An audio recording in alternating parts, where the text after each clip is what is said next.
வேதம் சொல்லுகிறது, உன்னை ஆசீர்வதித்து உன் பேரை பெருமைப்படுத்துவேன், நீ ஆசீர்வாதமாய் இருப்பாய்.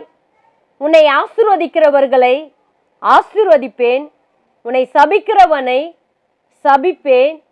பூமியின் உள்ள வம்சங்கள் எல்லாம் உனக்குள் ஆசீர்வதிக்கப்படும் என்று ஆதியாகமம் புஸ்தகம் 12ஆம் அதிகாரம் 2ஆம் வசனம் 3ஆம் வசனம் வேதத்தில் இப்படியாய் சொல்லப்பட்டிருக்கிறது. நான் உன்னை ஆசீர்வதிக்கவே ஆசீர்வதித்து உன் சந்ததியை வானத்து நட்சத்திரங்களைப் போலவும் கடற்கரை மணலைப் போலவும் பெருகவே பெருக பண்ணுவேன் என்று ஆதியாகமம் புஸ்தகம் 22ஆம் அதிகாரம் 17ஆம் வசனத்தில் வேதத்தில் இப்படியாய் சொல்லப்பட்டிருக்கிறது. நீ வருகையிலும் ஆசீர்வதிக்கப்பட்டிருப்பாய், நீ போகையிலும் ஆசீர்வதிக்கப்பட்டிருப்பாய் என்று உபாகமம் புஸ்தகம் 28ஆம் அதிகாரம் 6ஆம் வசனத்தில் வேதத்தில் இப்படியாய் சொல்லப்பட்டிருக்கிறது. நான் அவர்களையும் என் மேட்டின் சுற்றுப்புறங்களையும் ஆசீர்வாதமாக்கி ஏற்ற காலத்திலே மழையை பெய்ய பண்ணுவேன்.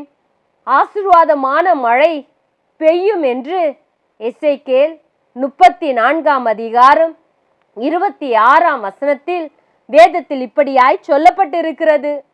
நான் வானத்தின் பலகணிகளை திறந்து இடம் கொள்ளாமற் போகும் மட்டும் உங்கள் மேல் ஆசீர்வாதத்தை வர்ஷிக்க மாட்டேனோ என்று அதனால் என்னை சோதித்து பாருங்கள் என்று மல்கியா தீர்க்கதரிசன புஸ்தகத்தில் 3ஆம் அதிகாரம் 10ஆம் வசனம் வேதத்தில் இப்படியாய் சொல்லப்பட்டிருக்கிறது.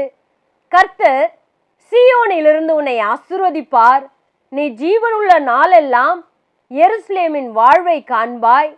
நீ உன் பிள்ளைகளின் பிள்ளைகளையும் இஸ்ரவேலருக்கு உண்டாகும் சமாதானத்தையும் காண்பாய் என்று சங்கீதங்களின் புஸ்தகம் 128ஆம் அதிகாரம் 5ஆம் வசனம் 6ஆம் வசனம் வேதத்தில் இப்படியாய் சொல்லப்பட்டிருக்கிறது.